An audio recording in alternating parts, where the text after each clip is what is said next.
Hello, everyone. So I'm joining you today to talk about the Salem Witch Trials. It is the anniversary. And what a lot of people don't know is that the Salem Witch Trials, there wasn't actually any witches in Salem to, like, when you actually look at the history, when you actually analyze it. It's called the Salem Witch Trials, in which witches were burned, when in actuality it was a blame game. Um,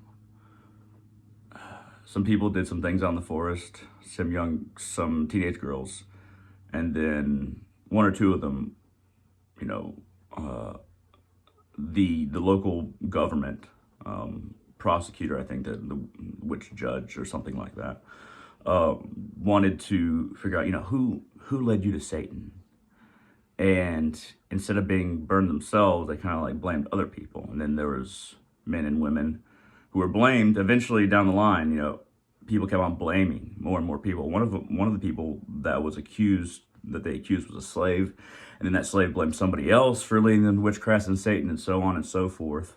And eventually, the people who were burned were the ones who weren't willing to blame anybody else for their actions that they didn't do. I like that it's become a holiday to celebrate those people who've been persecuted for practicing magic or being witches. But the sad thing is that most of the people burned throughout, not just the Salem witch trials, but throughout all the times that witches were burned, a lot of the time they're just women who had some kind of power or were willing to state their opinion, and then they were labeled as witches. And in colonial America, around the time of, the war against Britain, there was a lot of women who were brewing beer, and they were they would, stay home and brew beer, and they might sell it. So there's a lot of males who wanted to brew beer, who wanted to identify and push back against these women who were brewing and selling it. So the whole idea of the witch's hat that you might see in Wizard of Oz, and even the broom that witches are supposed to have. So the broom does have magical potential in various ways, but namely, the hat and the broom were symbols of women that brewed beer, that brewed it and they sold it. So males who wanted to edge women out of the market, they decided that maybe we can make these symbols of Satan, or symbols of like they're practicing witchcraft or something, and we can make more money. And some of these women that were burned were just beer brewers. Other ones, throughout in the Spanish Inquisition and things like that, women that would just speak out, say their opinion, women's rights. And the sad thing about the Spanish Inquisition is that the vast majority of the time, so it was a sin, and it was against Christianity in order to confess to doing witchcraft. But they wouldn't stop torturing you with all these terrible devices during the Inquisition in Spain and in other places until you admitted to some crimes. But then it's also a sin to admit to those crimes. So you're in a lose-lose situation. Either you're going to admit to these crimes and stop being tortured and finally burned or executed, or you're going to keep on being tortured either until you die. It's a lose-lose situation. It's the whole witch scare. It's the vast majority of people who burned weren't witches, and people who died in the Spanish Inquisition, the vast majority that were burned only admitted to witchcraft or to dealing with Satan so that the torture would stop, and then they were burned.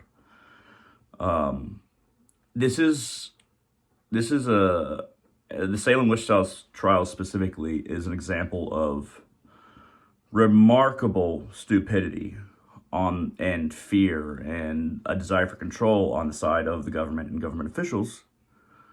And also, when we're talking about being tortured to give information, a remarkable misunderstanding of torturing and how reliable it can be on its victims. So yeah, Salem Witch Trials, I remember I've talked to many people, and I was like, there's actually no witches in Salem Witch Trials. They're like, wait, why is it called the Salem Witch Trial? Of course there were witches. They were burned. Maybe they shouldn't have been burned, but they were burned. It's like, no, most likely, like 99% sure, that there were no witches in Salem, and that the Salem Witch Trials were utterly ridiculous, as ultimately all witch trials are. But anybody who practiced magic or could have been a witch, that is a very small minority of the people who were either burned or tortured to admit something that they didn't do. It's an oversight that we see every now and then, that, when we're going back to the McCarthy trials in the United States, and, the Red Scare, the accusation of people being communist. And, if you know anything about the McCarthy trials, the vast majority of those people weren't communists. That's the history of Salem Witch Trials. So we should understand the history. And at the same time, we should also let it be a holiday for, remembering those people who have been persecuted for actually practicing magic or even actually being witches. That's completely fine. And I think that's a great way to celebrate it, but we have to remember the history. Remember the history. We live in a world now, at least in the United States and the West and most other countries. Well, I'm not sure if I could say most, because I don't have the tally, but I will say in the West, you can be a witch and not be burned for it. You can practice magic and not be burned for it. I practice magic. I probably would have been burned if there was any evidence of it, or even if I spoke out against the government. I might be accused of that. So it's something that we can all celebrate together as magical practitioners. And very importantly, we should remember the actual history. It's a long line of mistakes by both the government and people with superstitions, and people who just wanted to silence others so that they themselves could feel like God loved them, or they themselves could have faith in a system that was screwing them over. The orchestrators of these, there's this book about how to identify witches, written by, I can't remember his name. I looked it up once, the actual book, but I remember studying the history. And the book is, I looked through some of the pages online, and their book is remarkably fetishized.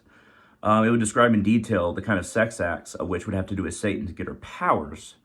And it was so sexual. It was so fetishized, that I felt like the people who wrote it, the person who wrote it definitely, and the people who would support it, are those who they want to suppress their own sexual feelings. And so they want to take it out on other people. They don't think that mentally, but subconsciously they were trying to suppress themselves by taking it out on others. We can learn from this as well.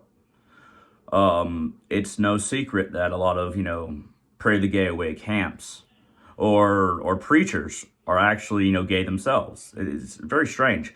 They're trying to force it out because they feel bad about themselves, because they're taught to feel bad about themselves. And they're misdirecting what they feel towards themselves at other people.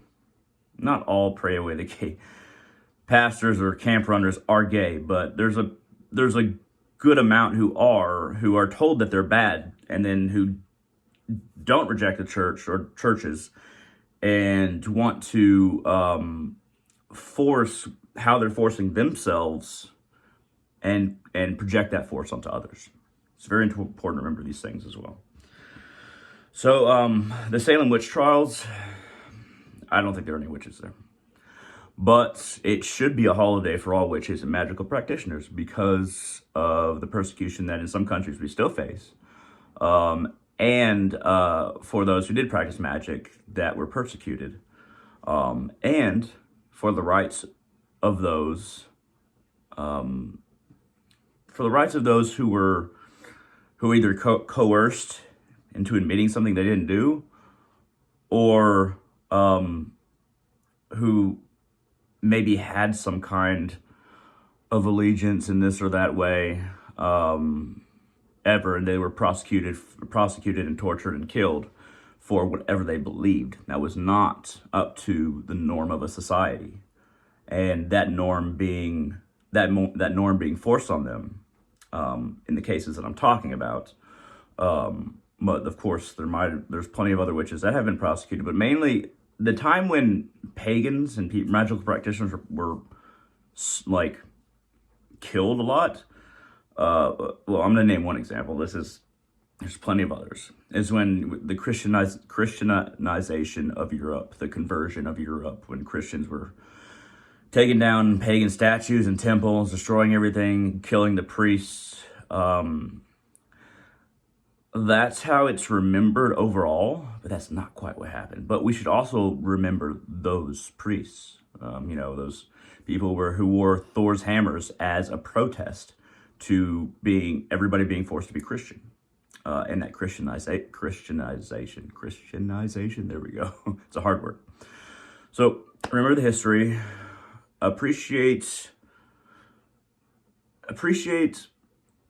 everybody who's persecuted, whether they actually did magic or witchcraft or not. I mean, they'd probably call me a witch, and I do practice magic.